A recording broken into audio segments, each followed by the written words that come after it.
सभी को नमस्कार। बीए प्रथम वर्ष संगीत विषय पाठ्यक्रम के अंतर्गत आज हम सैद्धांतिक पेपर द्वितीय की इकाई तृतीय से आज हम समझेंगे संगीत में राग। राग किसे कहते हैं, थाट संगीत में क्या होता है और राग की जाति क्या है। इस वीडियो के माध्यम से हम ये तीन चीज़ों को आज हम समझेंगे। तो सबसे पहले हम समझेंगे कि राग क्या है, संगीत में राग क्या होता है। कम से कम 5 और अधिक से अधिक 7 स्वरों की वह सुंदर रचना जो हमारे कानों को सुनने में अच्छी लगे राग कहलाती है। सभी बच्चे ध्यान से सुनेंगे। कम से कम 5 और अधिक से अधिक 7 स्वरों की वह सुंदर रचना जो हमारे कानों को सुनने में अच्छी लगे राग कहलाती है। आजकल राग गायन ही प्रचार में है। अभिनव राग मंजरी में राग की परिभाषा कुछ इस तरह से दी है। योयम ध्वनि विशेषतु स्वर वर्ण विभूषिता रंजको जन चित्ता नाम स रागम कथितो बुध है। अर्थात स्वर और वर्ण से विभूषित वह ध्वनि जो मनुष्यों का या मनुष्य का मनोरंजन करे वह राग कहलाता है। राग के क्या क्या लक्षण होते हैं।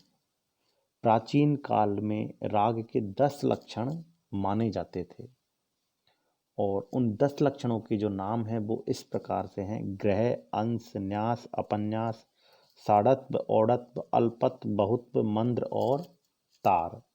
ये राग लक्षण के 10 लक्षण माने गए हैं। इनमें से कुछ लक्षण आज भी परिवर्तित रूप से प्रयोग किए जाते हैं। आधुनिक समय में राग के जो लक्षण हैं वो कुछ इस प्रकार से हैं। हम उनको बहुत साधारण की भाषा में समझते हैं। वह रचना जो कानों को अच्छी लगे राग कहलाती है। इसलिए यह स्पष्ट है कि राग का प्रथम लक्षण या प्रथम गुण या प्रथम विशेषता यह है कि प्रत्येक राग में रंजकता का आवश्यक होना ही चाहिए। अर्थात राग की जो पहली विशेषता है, पहला लक्षण है, पहला गुण है, वो यह है कि राग में रंजकता अवश्य होनी चाहिए। दूसरा, राग में कम से कम 5 और अधिक से अधिक 7 स्वर होने चाहिए। यानी कि कोई भी राग को हम जब गाते हैं, कोई स्वर समुदाय को गाते हैं तो कम से कम 5 स्वर होने चाहिए और ज़्यादा से ज़्यादा 7 स्वर, क्योंकि हमारे 7 स्वर होते हैं, 7 स्वर होने चाहिए। 5 रागों से कम का कोई भी राग नहीं होता है। प्रत्येक राग को किसी न किसी थाट से उत्पन्न माना गया है। थाट यानी कि हमारे हिंदुस्तानी शास्त्रीय संगीतकारों ने राग तो हमारे बहुत सारे हैं, लेकिन उन रागों को जो स्वर समुदाय हैं उनको 10 थाटों में विभाजित किया गया है। तो इसीलिए उन 10 थाटों के अंतर्गत हमारे सारे राग आते हैं। इसलिए किसी न किसी थाट के अंदर हमारा राग होता है। तो इसमें यही हम बता रहे हैं कि प्रत्येक राग को किसी न किसी थाट से उत्पन्न माना गया है। जैसे राग भूपाली को कल्याण थाट से और राग बागेश्वरी को काफी थाट से उत्पन्न माना गया है। किसी भी राग में षड्ज अर्थात सा स्वर कभी भी वर्जित नहीं होता है, क्योंकि यह सप्तक का आधार स्वर होता है। प्रत्येक राग में मा और पा, इनमें से कम एक स्वर का अवश्य रहना चाहिए। ये स्वरों में से कम एक स्वर का अवश्य होना चाहिए। दोनों स्वर एक साथ कभी भी वर्जित नहीं होते हैं। अगर किसी राग में पंचम के साथ शुद्ध मध्यम भी वर्जित है तो उसमें तीव्र में अवश्य रहता है। जैसे भूपाली राग में हम माँ वर्जित है तो मालकोस में पा। कोई राग ऐसा नहीं है जिसमें माँ और पा दोनों एक साथ वर्जित होते हों। प्रत्येक राग में आरोह अवरोह, आरोह यानी चढ़ना, अवरोह यानी उतरना, वादी संवादी। वादी कहते हैं जो राग में जो स्वर सबसे ज़्यादा प्रयुक्त होता है उसको वादी स्वर कहते हैं। और वो जो सबसे ज़्यादा प्रयुक्त होता है उससे और कम प्रयुक्त होता है उसको संवादी स्वर कहते हैं। पकड़, पकड़ यानी वह स्वर समुदाय जिसके माध्यम से हम एकदम समझ सके कि ये वह राग है, उसको हम पकड़ कहते हैं। समय, हर एक राग का गायन समय होता है कि वह राग उसी समय में बहुत अच्छा खिलता है आदि, ये सभी उसके आवश्यक गुण हैं। राग में किसी स्वर का दोनों रूप एक साथ एक के बाद एक प्रयोग नहीं किया जाना चाहिए, ऐसा नहीं किया जाता है। जैसे कोमल रे और शुद्ध रे का प्रयोग, कोमल ग और शुद्ध ग का प्रयोग दोनों को एक साथ में नहीं आना चाहिए। यह अवश्य ही संभव है कि आरोह में शुद्ध प्रयोग किया जाए और अवरोह में कोमल। जैसे कि खमाज राग के आरोह में शुद्ध नी और अवरोह में कोमल नी का प्रयोग किया जाता है। तो इस प्रकार से तो प्रयोग कर सकते हैं, लेकिन दोनों स्वरों को एक साथ हम प्रयोग हमारे शास्त्रकारों में हमारे ग्रंथकारों ने मना किया है। अब थाट और राग में थोड़ा सा आप कंफ्यूज हो सकते हैं, तो इसलिए आपको कंफ्यूज नहीं होना है। आपको समझना है कि सप्तक से थाट की और थाट से राग की रचना मानी जाती है। एक सप्तक में कितने स्वर होते हैं? 7। और उन 7 स्वरों के समुदाय से हम थाट बनाए हैं और उन थाटों से राग की उत्पत्ति मानी गई है। अर्थात थाट को राग का पिता माना जाता है। राग का पिता कौन है? थाट। थाट सदैव संपूर्ण जाति का अर्थात 7 स्वरों का युक्त होता है, किंतु राग का संपूर्ण होना आवश्यक नहीं है। संपूर्ण अर्थात अभी हम इसी लेसन में समझेंगे राग की जाति। राग की जातियां 3 होती हैं, एक औडव, एक साडव और एक संपूर्ण। औडव यानी जिस राग में 5 स्वर समुदायों का प्रयोग होता है उनको, यानी कि जिस राग में 5 स्वर प्रयुक्त होते हैं उनको औडव जाति का राग कहते हैं। जिस राग में 6 स्वर प्रयुक्त होते हैं उनको साडव जाति का राग कहते हैं। और जिस राग के अंतर्गत सातों स्वरों का प्रयोग किया जाता है उसको हम संपूर्ण उसकी जाति मानी जाती है। तो ये 3 उसकी राग की जाति बताई गई है। थाट कभी भी गाया नहीं जाता है, राग हमेशा गाया जाता है। थाट में रंजकता का होना आवश्यक नहीं है, लेकिन राग में रंजकता का होना आवश्यक है। थाट में आरोह अवरोह दोनों नहीं होते हैं, राग में दोनों आरोह अवरोह होते हैं। थाट में कभी भी वादी, संवादी, गायन समय, पकड़, न्यास के स्वर आदि नहीं होते हैं, लेकिन राग में इन सबों का होना आवश्यक है। थाट में सातों स्वर क्रमानुसारी होने चाहिए, जैसे सा रे गा मा प ध नि।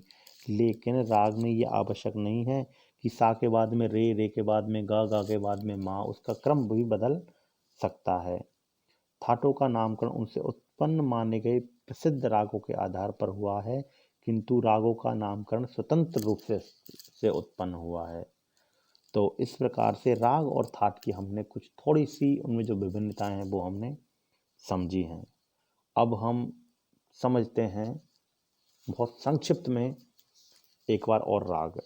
राग यानी वह ध्वनि जो हमारे कानों को कर्णप्रिय लगे, वह राग कहलाती है। थाट, हिंदुस्तानी शास्त्रीय संगीत में हमारे विद्वानों ने 10 ऐसे थाट माने गए हैं, ऐसे स्वर समुदाय उन्होंने बताए गए हैं।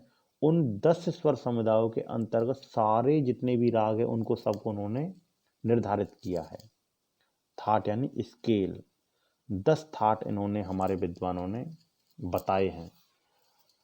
और राग की जाति, 5 स्वर जिस राग में लगते हैं उसकी जाति औडव, जिस राग में 6 स्वर लगते हैं उसकी जाति साडव, और जिस राग में 7 स्वर प्रयुक्त किए जाते हैं उसकी जाति संपूर्ण जाति मानी जाती है। अब हम देखते हैं कि थाट जो 10 हैं हमारे, वो मुख्यतः कौन कौन से थाट हैं, ये बहुत विशेष है, इनको हमको समझना है।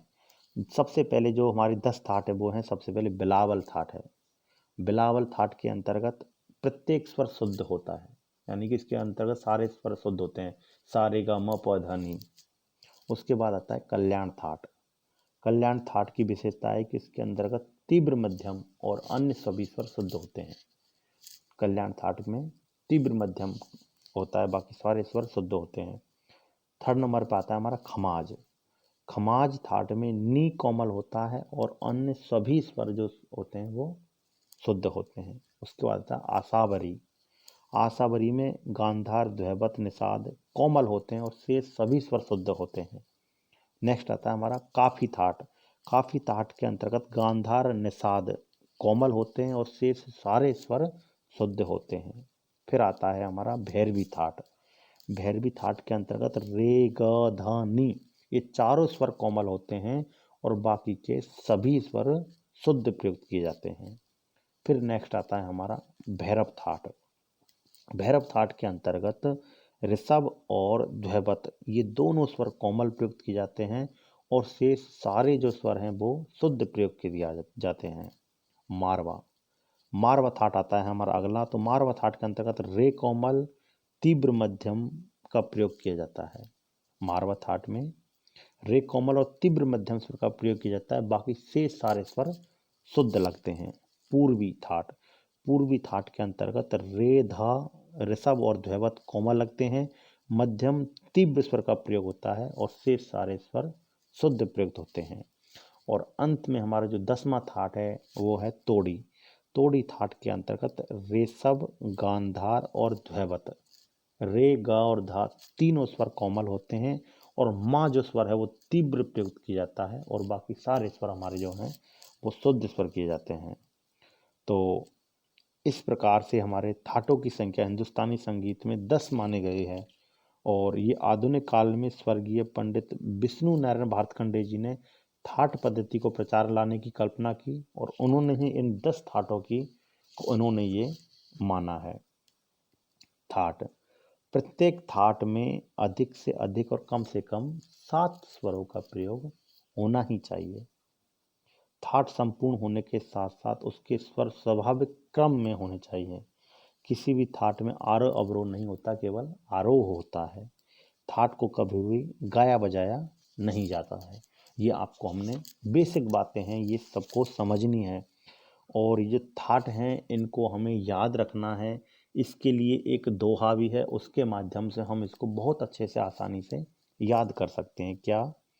भैरव भैरवी आसावरी, यमन बिलावल थाट, तोड़ी काफी मारवा, पूर्वी और खमाज, शुद्ध सुरन की बिलावल, कोमल निषाद खमाज, मातीबर स्वर यमन मेल, गानी मृदु काफी थाट, गाधानी कोमल से आसावरी, रेध मृदु भैरवी रूप, रे कोमल चंडती मध्यम, मारवा थाट अनूप, उतरत रेग ध तरु अरुणी से, सोहत थाट भैरवी, तोड़ी में रेघ धम विकृत, रे धम विकृत थाट पूर्वी।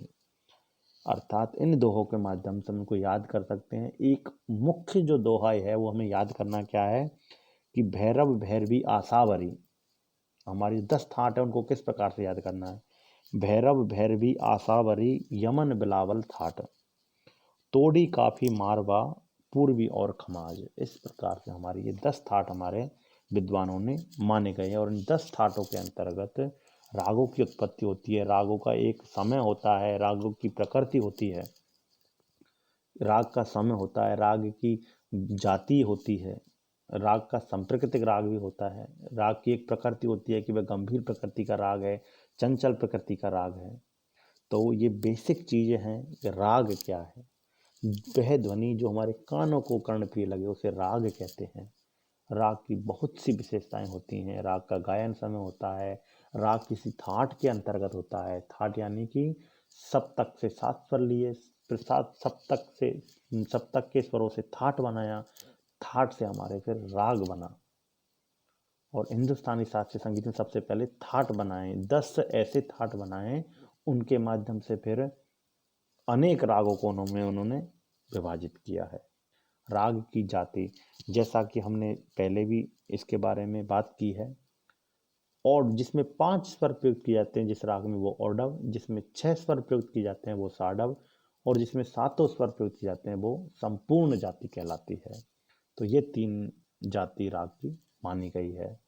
मैं आशा करता हूँ आप सभी बच्चे इन ये जो बेसिक चीज़ें हैं इनको बहुत अच्छे से समझेंगे, सुनेंगे और अपने संगीत की जो नोटबुक्स आपने बनाई हैं उसमें बहुत अच्छे से लिखेंगे। और जब आपसे परीक्षा के दौरान आपसे जब प्रश्न पूछा जाएगा तो सभी बच्चे बहुत अच्छी तरह से, बहुत आसानी से इनका उत्तर देंगे।